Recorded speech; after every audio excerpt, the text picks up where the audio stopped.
Welcome, Justin, to the Rooks podcast. And today is actually a good episode. I'm looking forward to this episode because you are the first person to come on and talk a bit about nutrition, which is something that we were just talking about a few seconds ago that I'm really trying to look into because I'm a physiotherapist, but I will agree that my nutrition knowledge is not where I feel like I want it to be, to be able to give someone not even, maybe not in-depth advice, just even a simple basic advice. I want to be able to make those decisions and say simple things, how to eat a bit better. Because sometimes I think me being a physiotherapist, if someone comes up to me, I may be the only health professional they see. I may be the only person they see at all. And if I don't know, they ask me a simple question, I feel like I should give a good answer, not myths or anything like that. So I'll let you introduce yourself and then we'll go from there. Yeah, my name's Justin Reid Simms. I'm a Nike running coach, personal trainer, and performance nutritionist. Currently studying at the Institute of Performance Nutrition, so trying to level up my knowledge as we all should be doing all the time. Everything's changing, so deep in the books and excited to get into this. Great.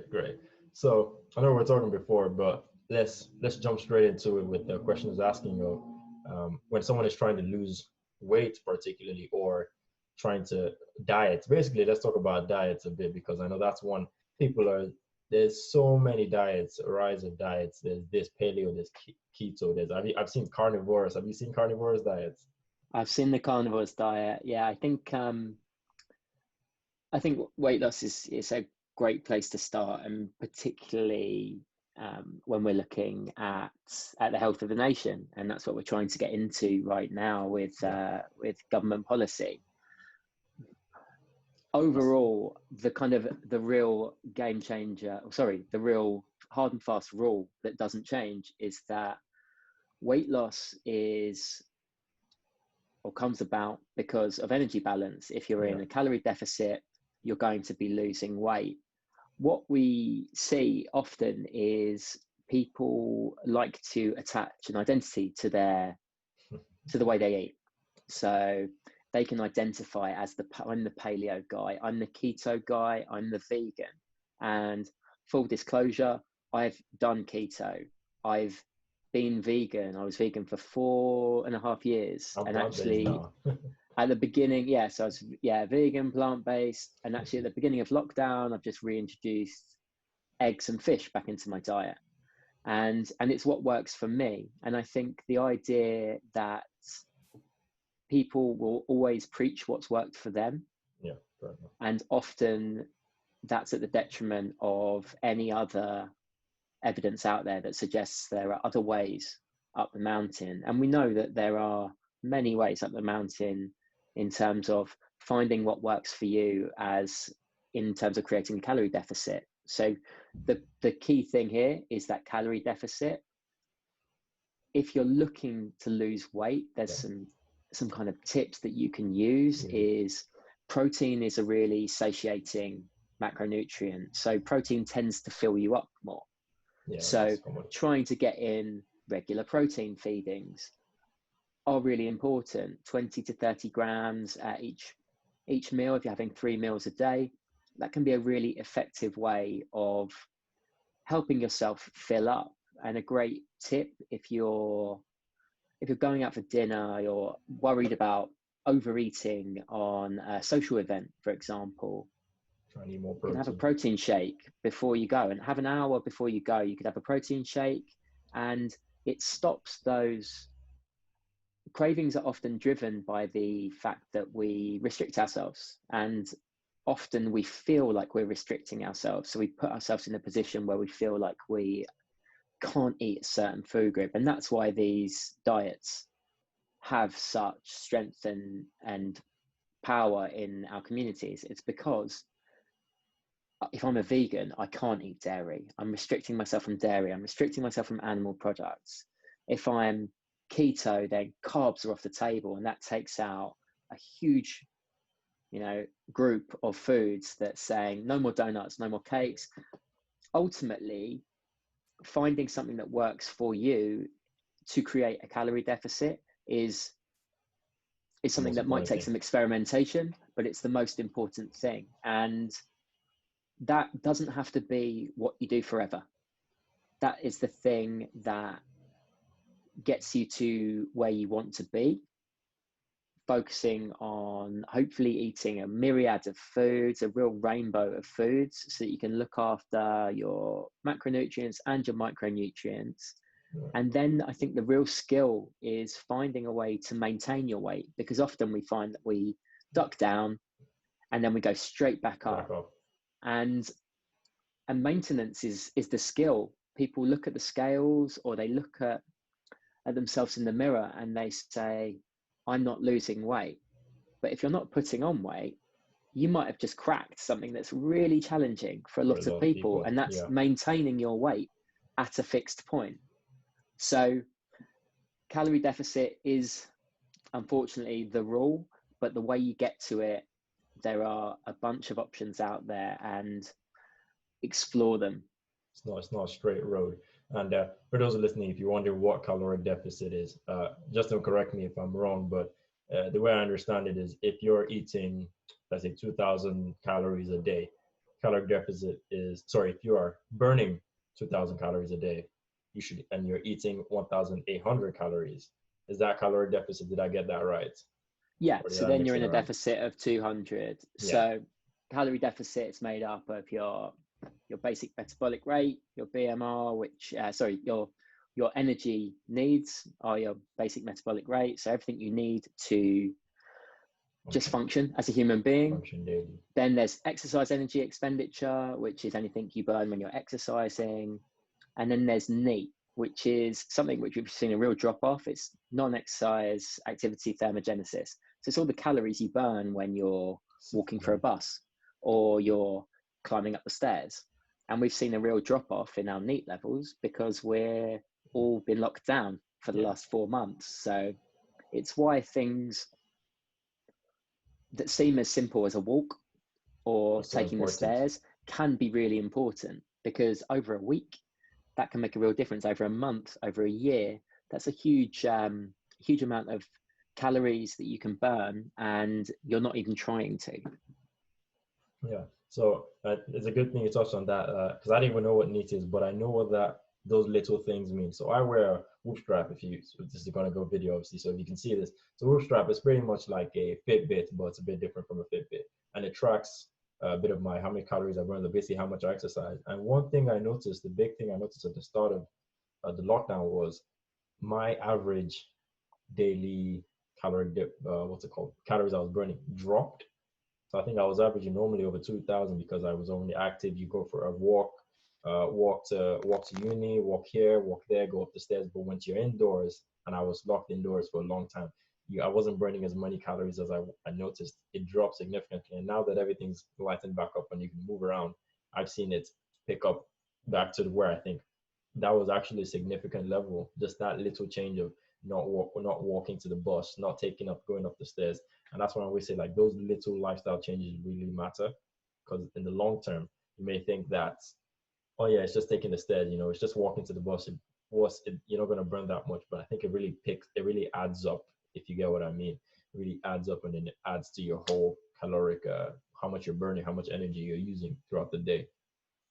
And I think it's a great point to say about nutrition habits generally, is that little things add up. We are great at imagining that we have to make big interventions and I would come into someone's life and empty their fridges, empty their cupboards, and throw everything out and say, this is what you eat.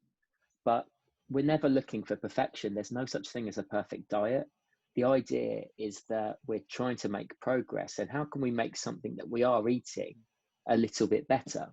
And it's a little bit better for us. It might look different at different times in our life. It might look different depending on what we're trying to do. But, changing out the pasta you use might be a good thing for you if you aren't getting enough fiber to have whole grain pasta.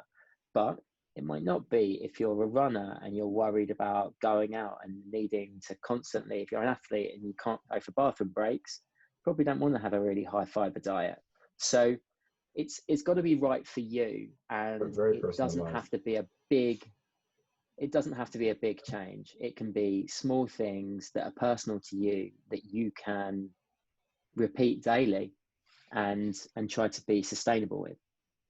Yeah. And now that we touching on that, is that's one of my things is it's every diet and exercising is very personal, and it changes from person to person. Not to repeat what you just said, but my diet will be significantly different from someone else's diet because we're not the same, we don't have the same lifestyle. I think one thing I found funny was in my Rooks health thing, it's health, wellness, and lifestyle. And I think some people think when I put lifestyle there, they're talking about my lifestyle. It's actually what I mean by lifestyle is lifestyle changes. So everyone has a different lifestyle. So personalizing your experience to either exercise to food is very important, and not just because two people can literally eat the same. I think you correct me if I'm wrong, but two people can eat the same thing. They're trying to eat the same diet, but they will see different changes in their body. They'll see one of them maybe start losing weight, another may start gaining, or another, or vice versa. And I think that's because they're just not the same people, and they're not going to, after eating, they're not going to do the same thing throughout the day. And I think, as I can imagine, there's a bit of a genetics element to what's it called? Weight loss, weight gain, and dieting. Am I correct in saying that? Yeah, there's certainly a genetic element, and there's the person that we all know that can eat seemingly whatever they want and will always be lean or will always have abs, and the person that feels like they just have to look at a biscuit and they put on weight. Yeah. And so there's been some great twin studies looking at the effect of genetics and the effects of identical twins on the same diet, matched calorie for calorie, and seeing some differences. And that can be heartening in a sense to hear that it's okay, because in some respects, genetically, we might be predisposed to one thing or another. But I think that overly focusing on the top line data that people can't easily access is a bit of a disservice. So going back to it and saying, actually, there are loads of simple things that you can act on.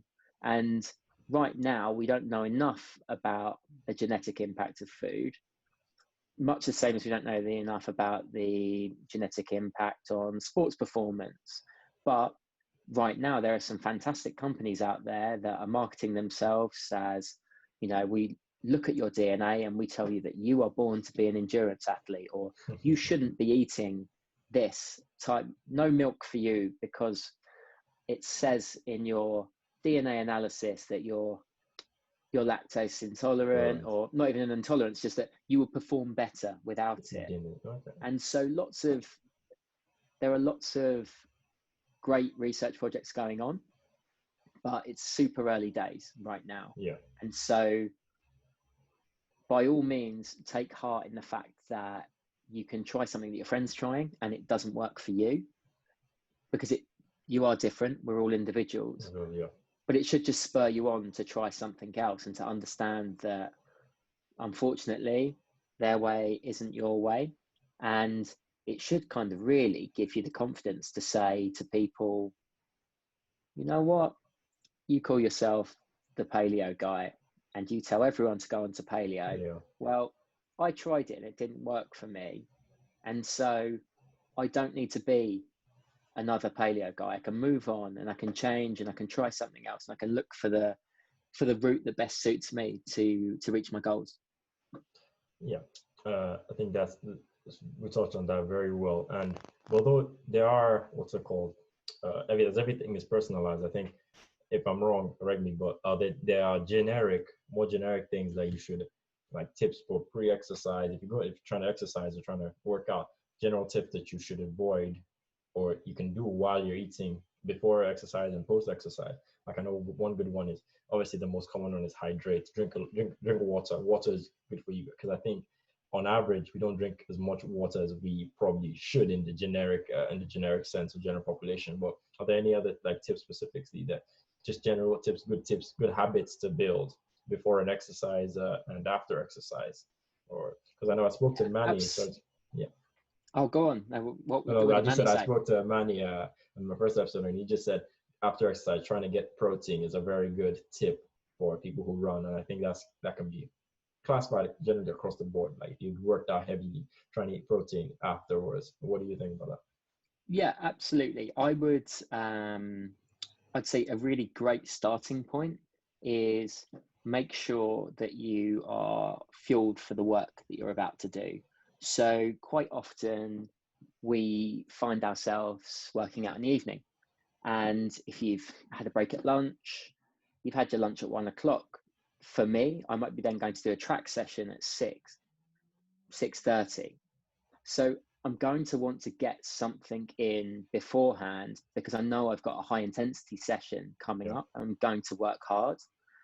So finding something that works for you, I'd say mostly carbohydrates before you're working out is a great fuel source, something that's easy to digest, and learning the way that your body deals with taking on food. So for me, for example, I can't have big breakfasts if I'm going on a long run of a weekend. So I tend to either get up an hour and a half early so I can digest my food, or I fuel on the go. So finding something that works for you and spending time learning your body and how it reacts to taking on food would be a great kind of first tip. So getting in carbs before you work out, very important, but work out what's right for you, because some people it's a banana. I've got friends, terrible friends that can eat a fry up and go out for a 16-mile run. 5 minutes later, they can just walk straight out the door. That just wouldn't ever work for me. Manny's touched on a great thing in terms of recovery. So certainly protein after you work out, getting in a protein source, also with carbohydrates. So look for like a 3-to-1 ratio. There's a bunch of good recovery shakes out there, but I find that something like chocolate milk is great. Chocolate soy milk, if you're plant-based, equally, it's got some carbohydrates in it, it's got some protein in it. And thinking about where you are when you work out, I'd say it's less of a nutrition tip directly, but for me, if I'm going to Track Mafia and doing a workout over in West London, it's an hour back for me. So I'm not going to eat a meal for an hour at least. So I want to put something in. So I want to have that chocolate milk, get some refueling done. And so pre-planning ahead of, if I'm going to a race, what I'm going to have after a race of a weekend. If I'm doing cross country, I'm probably not going to want to go and eat at one of the stands that are at the end of the races. So have I got a banana packed with me and some chocolate milk? Because it's going to be giving my body a little bit of replenishment for all the energy that it's just burnt. Those have kind of been my kind of top three in terms of what works across the board for people. But again, it requires a little bit of experimentation. Yeah, tweaking here and there, and adapt and figuring out what goes for your body. And again, everyone is different. That's a very good one. But there's some things you can all do across the board. But I think it takes, as you're right, it takes some time and experimentation. It's not the first time you try this. The first time you try this, your body might be like, oh, what's happening here? Same thing with muscle. If you start exercising, you start lifting weights, and you never lifted weights before. I think I'll give a good example. When I went to, I think not long ago, right, a few weeks ago, after not going to the gym for since lockdown, I found a bar and I was doing pull-ups. And the next day, I couldn't raise my arm past. I couldn't raise my arm past anywhere, and I was like, "What's happening?" But that's because my body's is getting out of it. But now it's pretty much going back in sync. But not to go way too off topic. There was one thing you said, and I wanted to touch on that, was carbohydrates. There are a lot of in nutrition. I think, me from an avid observer, or I know there are certain things that are heavily demonized when you're talking about food. Sugar is one. Sugar is one that people always avoid sugar. Because I agree. I think across the board, a lot of our foods have a lot of sugar in them, the average diet. But carbohydrates is one that's been recently, for a while now, it's not nutrition that been demonized as people avoiding cutting carbohydrates completely out of the diet. I personally, I don't think excluding one whole food group is the way to go. I think proportions and rationing it out is probably what you should be looking at. Not eating too much of carbohydrates, but then I don't think you should go to the extreme of deleting it completely from your diet altogether. Does that make sense? Absolutely. And I think that people have used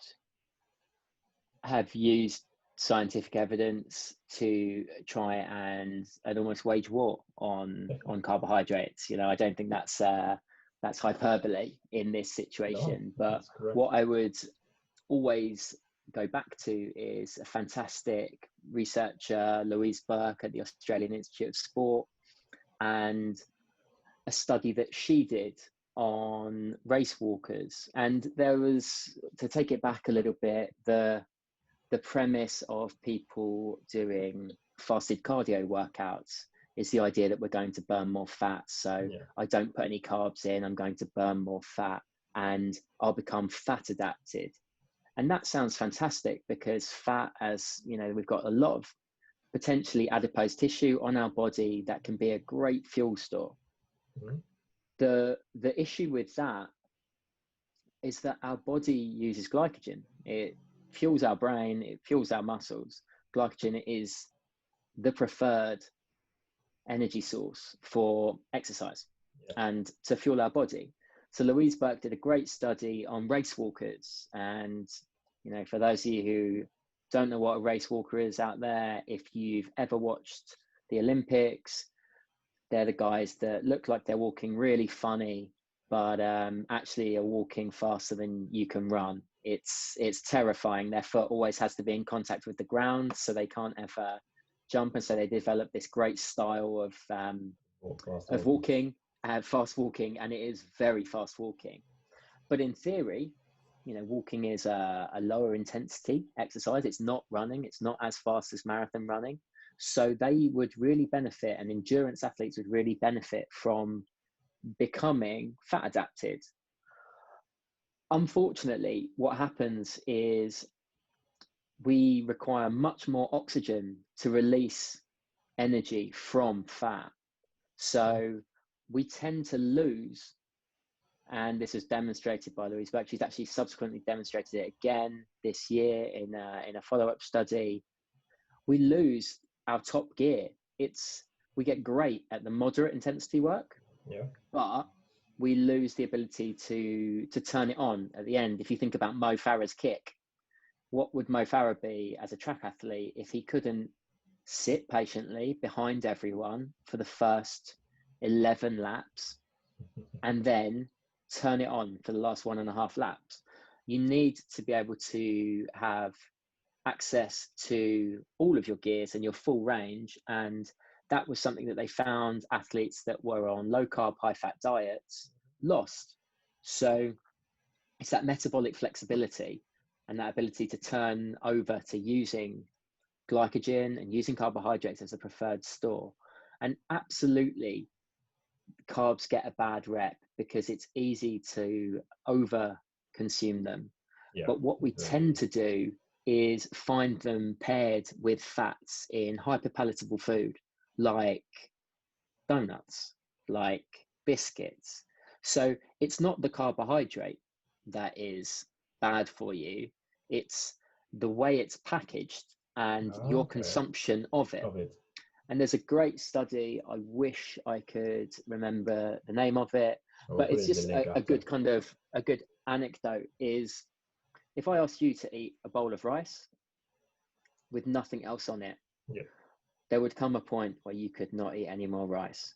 If I came along and I put sweet chili sauce on that same bowl of rice, when you said you were done, you would be able to eat more.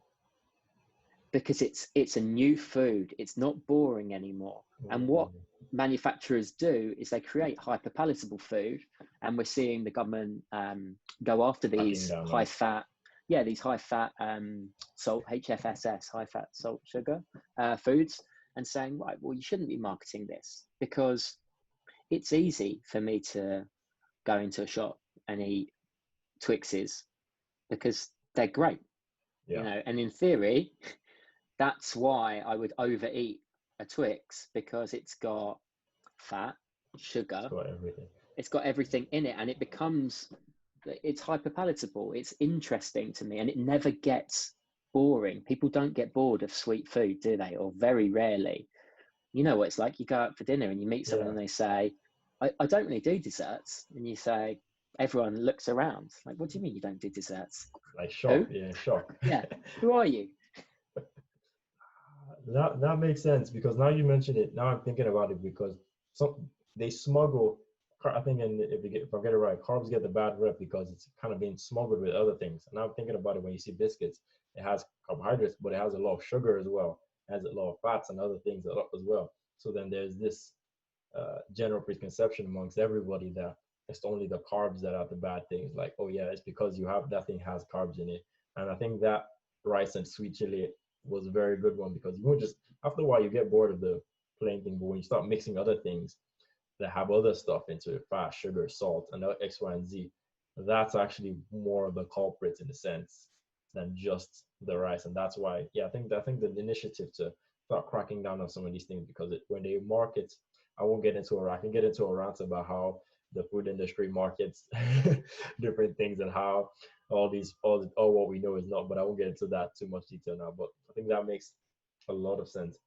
And if we're talking about eating, do you think that eating different types of, so let's say if someone is, for an example, an endurance runner, or uh, what's it called, more strength based, maybe sprinter, short distance runner, or even maybe a strength based power exercise person, I know their nutrition plan should change, if I'm correct. And how much would it change? I know it's depending on your body, what you need, but you find that is a change as significant as we think, or is it? I would, for the most part, I would say makeup of diet wouldn't change a huge amount. In terms of, yes, you still need to get in an adequate amount of fat, which is often demonized as well. Fat is often demonized. You still need to make sure you're getting a good amount of protein in for both endurance athletes and sprinters or power sport athletes. The government guidelines are way down at 0.8 grams protein per kilogram of body weight, and that's not a lot.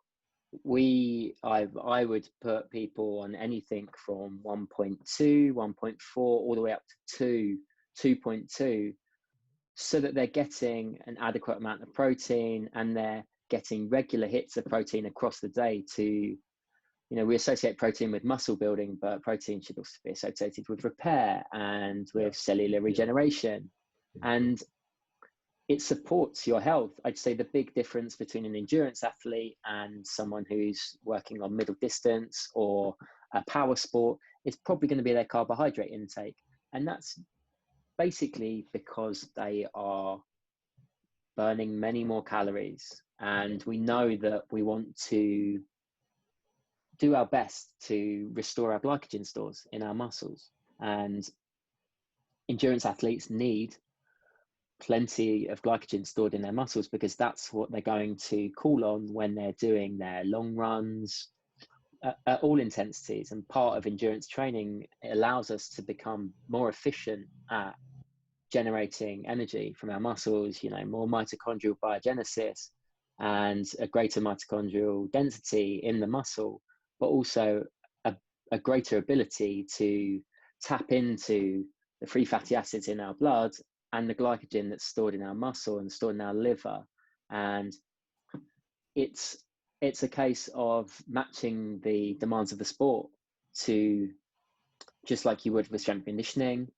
You've got to match the demands of the sport when it comes to nutrition, and find a way to educate an athlete to understand that what's good for them, again, is maybe not good for someone that isn't doing their sport and doesn't have the same training demands as them. We kind of got something that we often don't touch on, but that's athlete weight. And if you're in a weight making sport, it throws another dimension into what you're doing, and runners don't tend to be in that. But power athletes particularly might find themselves in a weight making sport. And so they would have that consideration, and how do they meet their energy demands? And it gives me a kind of great little leap over to something that I think everyone should have their attention drawn to, and that is energy availability. Because you might have seen this on the rise in the press recently. We've seen a lot of female athletes coming out and saying that they were forced to look a certain way, or they were restricted, or their coaches, governing bodies drove them to be a certain way and told them they were, perhaps told them they were fat, told them that they needed to lose weight. And there's a big area of study going on right now into something called REDS, which is relative energy deficiency in sport. And if you don't have enough energy available, so that's not about being in a calorie deficit, you can still be in a calorie deficit, but people are in these very, very low calorie deficits. They're unable to maintain their basic metabolic processes. So you see the men and women it starts to impact on their bone health. Women start to lose their periods. And amongst that, when you look at men as well, it can be irritability, it can be poor response to training. So as we sort of start to roll out all of the potential signs of this, people go, hang on, that's me. Maybe I'm running myself too low because I've got an ideal that an endurance athlete looks like a Kenyan. And then we don't take into account that, an Eliud Kipchoge at 51 kilograms or however much he weighs, but I think he's like mid 50s. He's very lightweight. He's built for running. Yeah. And your friend who works a 9 to 5, or your client who works a 9 to 5, isn't training and sleeping and training all day. Yeah. And we've seen it in other sports before. I want to look like this, but it happens to men and women that they then restrict themselves to such a point that they start to do some serious damage to their health. Yeah. And so it's there's a great study actually, and I'm gonna have to drag it up because I was reading it earlier. Oh, don't worry, I'll put it in the link. It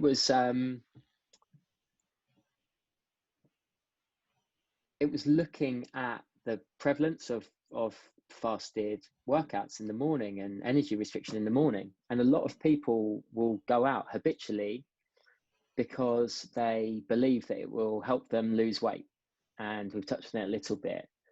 But the flip of that is many people look at it and say, you know what, I'd rather be in bed for an extra hour than get up. And like me, for example, I might go out and run without breakfast because I know that I need sleep, and sleep is as important to my health as getting up and eating something before a workout. And if I'm going out for an easy run, I can have a gel on the way, or I can have some fuel on the way, and getting in my 8 hours sleep is much more beneficial to my overall health and recovery than waking up early so that I can have some porridge before I go on a 10K run.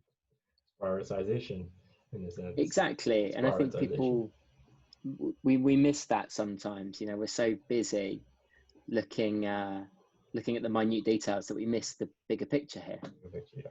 I think when you spoke about the differences of, like, when you look at an athlete and you think, oh, I want to get there, sometimes you need to, I think, tapering your expectation is that you don't have that same lifestyle as someone who is an athlete. Like, if you're looking at, I play basketball. I played it for Union. I played played like with another team. But I know the truth that to look at an NBA player, to get where they are, their job is to play basketball. You know what I mean? Their job is that sport, and so their food, their lifestyle is, as you said, sleep, train. Their job is training. Like, but now I realize my job now is not to train. So you have to find, in a sense, taper that realize expectations to a more to yourself and say what is realistic. I have no opposition to what's it called, shooting for dreaming. I think you need dreams, you need aspirations, but also put in the back of your head that it shouldn't, just because you're pursuing something, it shouldn't start doing physical, mental, emotional harm to yourself. Like cutting out, you say you want to, as you said, you want to cut down to this weight because you think that the stereotypical Kenyan super runner. So you start losing significant amount of weight, and that's actually not going to be able to. It's not, you're not optimized to still go and do your day-to-day work, which is not super marathon sprinting. I think there are the levels to get there, but it's all a trade-off, if you get what I mean. It's all one has this give and take, but within your own realm of possibility. Absolutely. And I think that when we look at food, you know, we touched on it when we were chatting before, everybody eats a different way because food is, it's social, it's cultural, it's socioeconomic, and so is health. And, you know, kind of stepping back from just nutrition, the idea that you would be the person that goes around to your friends for dinner, but you can't eat what they're eating because you've got your food in a Tupperware box, or you say no to meals out because you can't control your calorie intake in those environments because you don't know, because it's not written on the menu. And I know that the government are going to start to change that, or try to now, but the idea that you would restrict yourself from social opportunities and from buoying your health and your general health because you have to say no to things because you deem control of your food as more important is something that is prevalent all over the country, and in men and women, and across sports as well. Not just, you know, we think of our traditional gym head who puts up a picture of sweet potato, broccoli and grilled chicken in 50 Tupperware containers every Sunday night religiously. But there's so much that people miss out on because they think that they have to do one thing to try and hit an ideal. And the idea of being able to be flexible with your food is such an empowering one. And I think it plays in to confidence in the kitchen.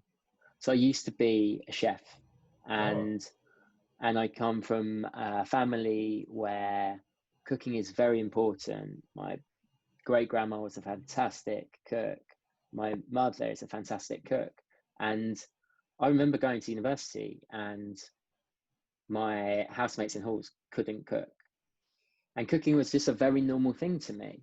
And it's always been very important. I think cooking confidence means that you can go to a fridge and say, I don't know, I don't have a recipe to follow, but I know that I like these things and I can put them together. And cooking confidence is following a recipe card and then realizing you missed one step. And it's, I didn't put the basil in before the tomatoes. And all of a sudden, there are people out there that would say, God, I've ruined the meal. I need to start again. But actually, you haven't. And having the confidence to go out there and make mistakes with the way you prepare your food, or you put ingredients together and you put your flavors together. It's not thinking about undercooking food. Make sure your food is cooked, but don't be afraid to make mistakes when it comes to putting flavors together and finding out what you like. And it plays in really well to the kind of key tenet that I put with all of my nutrition clients, and that's really try and eat a rainbow of food. A rainbow, I like that. Like eat the rainbow, different colors. Because eating different colors is going to give you variety. And there's a fantastic book on gut health by Dr. Megan Rossi, and obviously I can't remember the name of it right now, but she suggests the idea of 30 different types of vegetables, fruit and veg every week. And that for me is going into the greengrocers and going, I don't know what that is, but I'm going to try it. And she very much focuses on the gut microbiome and Okay. microbiome for health and immunity. Really interesting area. And again, a sort of fledgling area of research.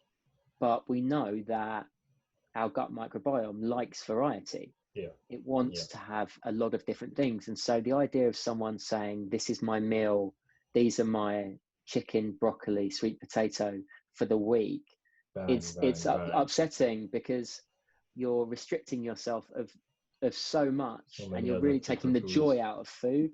And food, I wrote down this note because it's a fantastic one from Hannah Grant, who's a Tour Yeah. de France chef. And she said, I'm paraphrasing a little, she said, food doesn't have to just nourish these athletes. It has to be morale boosting.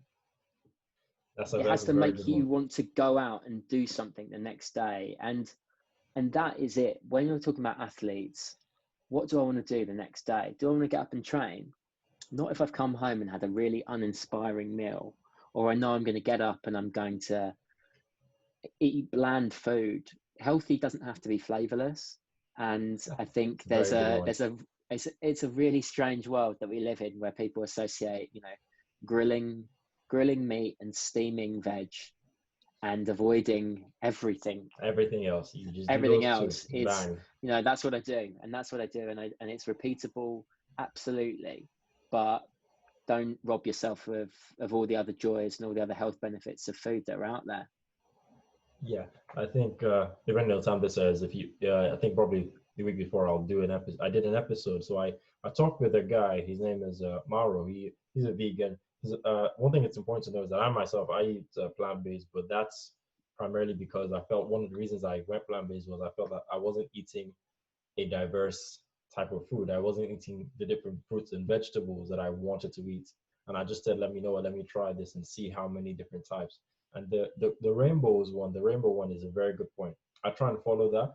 So since starting to eat more plant-based, I'm not 100%, I think it's important to know, but I still eat once in a while, but mainly most of my things have. And the main reason was those colors, because I realized that there are so many fruits, there's so many vegetables, there's so many things that you've just excluded because of one certain way of eating. As in, you said it, the standard gym grilled chicken that has no flavor with maybe brown or white rice and some steamed broccoli and maybe some carrots.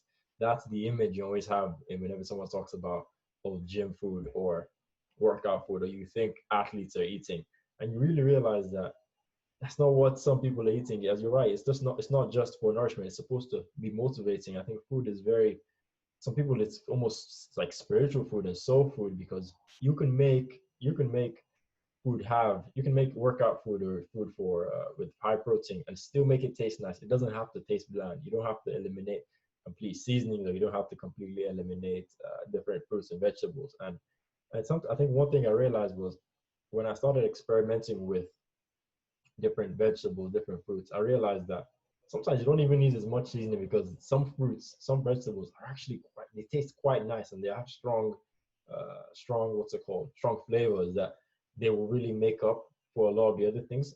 And I think one thing I always try to hit home is whenever I'm telling people when I try and eat something is if I look at the ingredients of maybe a pack of food or something, or I don't know if you get what I mean. Can I read most of those ingredients? Do I know what they mean? Are they natural foods? And because I think if we go back to what we said before, you can find different, when you start looking at a back of maybe a fruit or piece of packaging, and you cannot, you don't understand, you don't know what the ingredients are. You're seeing different colors and different things. You're just like, these don't seem natural. I think I try and avoid that personally, because I want to know that I'm eating real food. And experimenting with different fruits and vegetables, as I said before, is a really good way to get there. And then you start realizing, what is this? Courgettes? I didn't even know this thing could taste like this. Aubergine, and you're like, this has always been there. And you're shook. And then you start incorporating those different varieties, because I think if we start talking about nutrients a bit, I think different fruits have different levels of, some have more vitamin A, some have vitamin C, some have this and that. And if you only eat one, you're kind of excluding from one side. But if you start looking at eating them a lot of different things, you're going to get that balanced diet. And I think you will start seeing different changes in if your aim is to lose weight, gain weight, whatever it is, you start to see those changes the more you start diversifying and eating different types of food. That really goes a long way. It hits home. I think that's one thing I strongly agree. And this is not me saying just because I think I don't push heavily and say everyone needs to eat because I'm plant-based, or everyone needs to eat plant-based. I just think you need to try and eat a healthier food and avoid, the generic high fat, high sodium, high salt foods. Just try and stay away from that. No one can ever come and tell me and say, oh yeah, I think it's good to be eating McDonald's 3 times a day. That's not a good diet. I'd be hard pressed if someone told me that. Well, no. There's a way you can eat McDonald's 3 times a day and still get. I'm like, that's very, very tough for me to believe you when you say that. But if you're cooking your own food and if you're experimenting with these different types of food and you're eating a bit of a more naturalist approach, you start to see the wonders and the differences that your body starts to make, and your body starts noticing it. Now, I'm not going to get into detail with skin and all that because that's not my ballpark too much, like skin and gut health. And one last thing was the gut health one. Oh yeah, back to what I was saying. The Maro, he does kimchi, and I was wondering, I was like, what's kimchi? And he said it's just fermented cabbage, and it's good for your gut health. And I was like, probiotics and all that type of thing, and how good it is for your stomach. And your stomach wants you to eat these different things. And I think good gut health goes a long way in your digestive system, if I'm correct. It's something that is a really emerging area of research.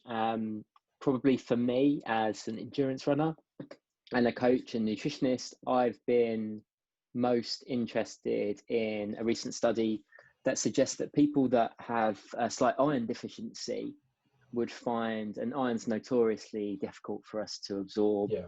Milk can stop us absorbing it as well. Coffee can stop us absorbing it as well, but vitamin C can boost it.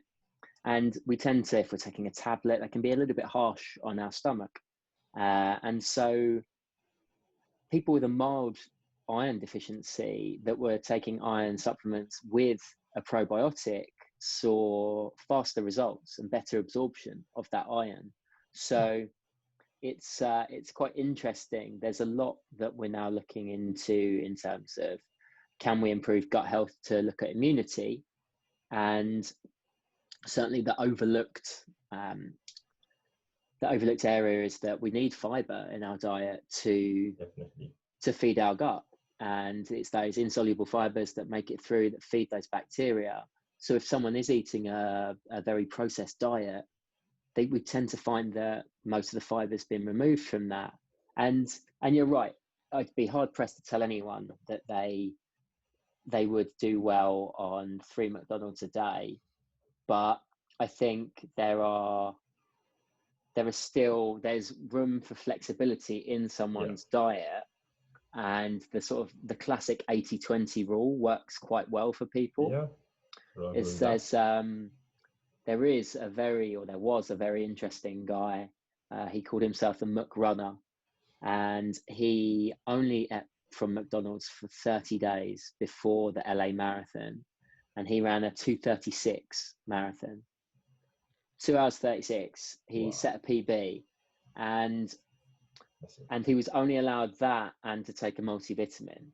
And so, this guy's running 100 miles a week, and I'm sure his performance would have been better on a more balanced, well-rounded diet.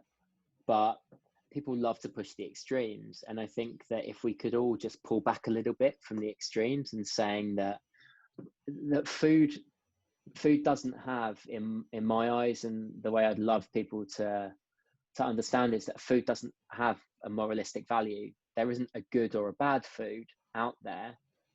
There's just food, and what do you want to get out of your food? And that then should start to dictate your decisions. But it's not that this is Weight Watchers use the sins category, and it's like, this food is a sin, this food isn't. I mean, talk about religious dogma. You can go, it's tough for someone to then turn back on that if you're implying that there's a big moral judgment over you on the foods you choose. And I kind of caveat what I said about people that meal prep. I have the utmost respect for people that are that dedicated to what they eat, but I think that the bland and boring way of doing it is potentially damaging their long-term health. And if we look outside of looking great to go on holiday, or looking great on Instagram, or building muscle, or prepping for a show, if we look outside of that, what we're talking about in terms of long-term health, and nutrition can really support your long-term health as you get older, and building in those good habits of experimenting in the kitchen. I love it. I love that, you know, you're plant-based, and I guess I would still say that I'm mostly plant-based these days. But the big change for me, and I was strict vegan for 4 years, was that now meat isn't the star of the show. Yeah. And we can all be a little bit lazy, and we can go, God, this meat here, I'm just going to put some veg next to it because the meat is what I'm eating. And now I sort of look at it and I go, I just need a little bit, you know, I'll have a little bit of fish, but I'll have, like you say, I'll have 4 different types of veg, and I go, great, like, and I can steam this and I can roast this, and you can get creative with things. You can get a lot of flavors in there, and the meat just becomes a lovely flavor, but it's not the star of the plate. And it's not I've seen some very beige meals of, you know, chicken and white potatoes, you know, not inherently bad, but just looks very bland and boring, doesn't it? And then you sort of go, hey guys, did you know you can get a purple carrot? You try one. Like, I love stuff like that. I love going to the greengrocer. I'm a bit of a greengrocer weirdo, going, right, what have you got in? What have I never seen before? Because let me get my hands on it, and then I'll quickly figure out what I'm going to do with it later. But I think it's a lovely way to think about food, that the rainbow is out there, and you've got a long time to go out there and explore for yourself, and getting things wrong isn't a huge issue. It just means that it means that you're one step closer to getting things right. Yeah, fully making experimenting, and I think it's a good way to like wrap up. And you know, after everything we said, a good amount, and that was a good one with portions. I think that's portion control is a very important one, and that was one thing I realized, because I come from a Nigerian household and it's very African. Is a lot of It's very meat heavy, if you know what I mean. Meat is always the star. Like, you can have a complete meal without a piece of meat on the plate. Like, people look at you, and where I'm from, I think even still till today, whenever I go somewhere and I say, yeah, I'm alright, I don't want chicken, or I don't want beef on this plate, they're looking at me like they're confused, like, how can you know? I'm just like, I don't really feel like it. Maybe I'll eat it some other time, but I don't feel like it now. And it doesn't have to be the star of the show. It doesn't have to be the main thing. It can be a side. It can be a side note, but it doesn't have to be the main thing. And then everything else dances around it in little portions. And I think that's one thing that studies have started showing, is that just your way you portion things and the way you eat, and say, you know what, I can make room for more vegetables, get some more fibers in. And I think one good tip I'll give is, for people, and you can correct me or agree or disagree with this, is finding little ways to smuggle those extra stuffs in, like seeds. I think one thing I started smuggling into my meals was like breakfast now. If I'm eating cereal, maybe it's muesli, like muesli. I don't know how to say it, but it's pouring some seeds on it, like a mix of sunflower seeds, pumpkin seeds, and all this type of things. And just little powders of what's it called, natural greens, just to try and smuggle them into my meals. I think those have actually done quite a bit, because I feel like they actually overall, as we said earlier, those little things, they start building up. If you do that over the course of the day, it really builds up into one section of its own, and that's how you get those complete balanced diets, if you get what I mean, in a quote unquote balanced diets. Yeah, absolutely. I think for me, shakes are a really good way of doing that. If you don't fancy, I remember people going, God, you put broccoli in a chocolate protein shake. But actually, it worked. Broccoli and some frozen spinach can work really well as a way of getting some greens in. And you don't taste it because you're drinking a chocolate shake with some berries in it. And so sneaking veg into your diet there can be a really a nice way of doing it.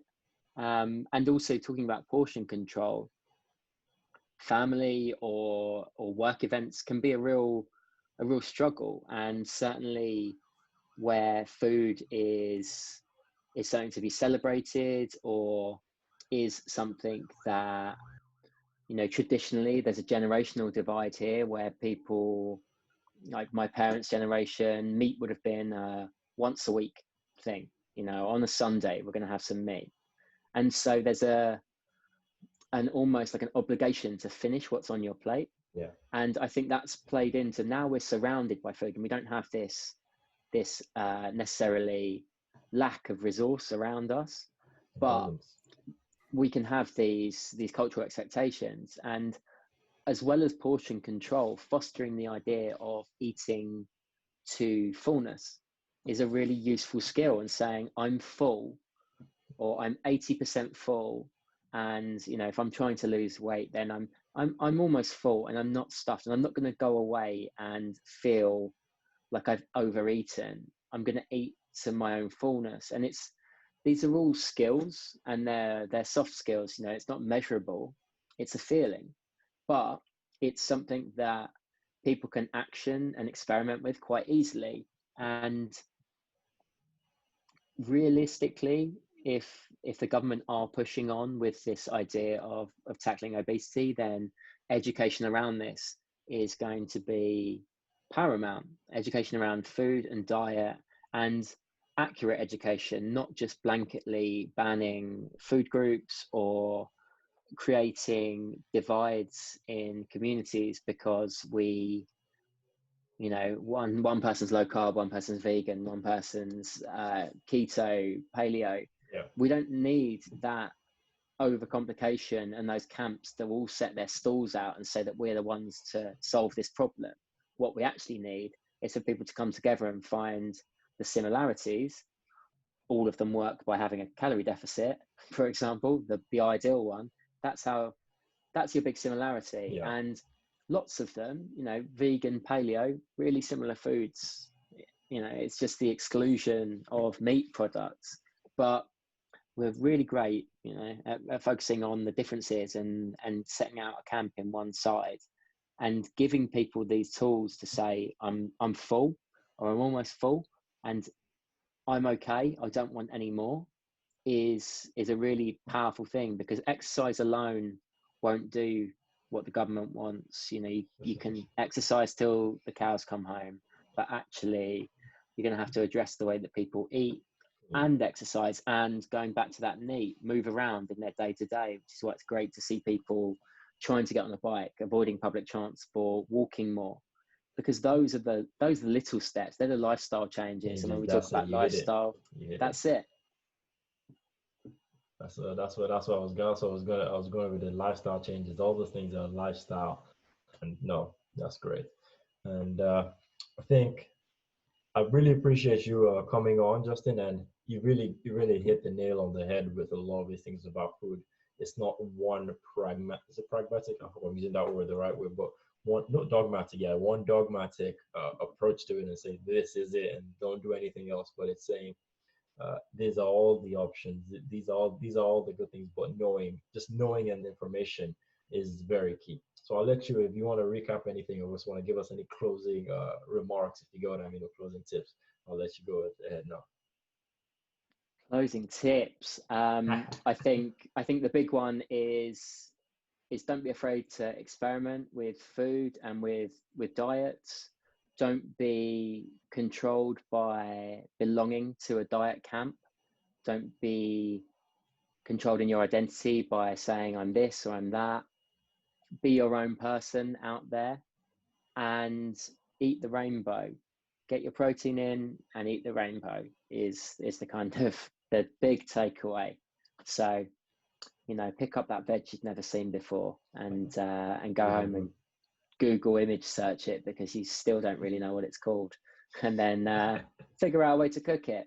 You've got a fantastic resource at your fingertips, and there's always someone, if in doubt, there's always someone on YouTube that wants to show you how to cook that. Probably, yeah. If in doubt, go to YouTube and figure there's a video for everything on YouTube, and there's something on everything. Even if you think, oh, no one has done it, someone has done it. 100%. Yeah, this is too obscure. Honestly, it isn't. It's on there. No worries. All right. Thanks a lot, Justin. We'll close it there, and hopefully we'll see you back on the show sometime when you're at a later stage. I'm definitely sure I'll have more things to ask you again. But thank you so much for having me. It's been a pleasure to talk. No worries, Justin.